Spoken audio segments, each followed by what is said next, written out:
Është bërë një trend vitet e fundit që kur shikon dikush persona që shikojnë në rrjetet sociale një video që një person i zakonshëm mund t'i japë një këshill, shkojnë menjëherë te komentet edhe bëjnë këtë pjesën e ofendimit ose të kritikës që pse duhet t'i japin këshilla personat jo kompetent. Më fal pak, nga e di ti formimi profesional timin ose të dikujt tjetër vetëm nga një video? Si mund të gjykosh ti kompetencën time dhe nivelin tim të profesionalizmit vetëm nga një video? I di ti diplomat e mia?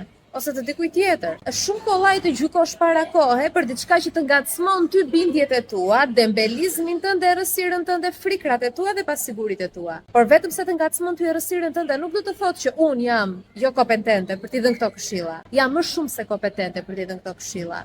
E para është formimi profesional, e dyta është eksperienca ime jetësore. Kështu që në vend që të sulmoni atë që ju jep këshillën në rrjetet sociale, persona të gjithë që janë profesionistë flasim në fushën e zhvillimit personal, në fushën e psikologjisë dhe në fushën e rritjes së vetbesimit dhe neuroshkencës, të gjitha këto mikse, flasin personat që dinë çfarë janë duke thënë dhe kanë disa diploma në këto aspekte, në këto fusha, por kur ti shikon një person të tillë mos e sulmo, po ndalo dhe pyet veten, mos kam unë nevojë për të rregulluar veten time, për ta përmirësuar veten? Pyet një herë veten para se të gjykosh diplomat e mia apo të dikujt tjetër.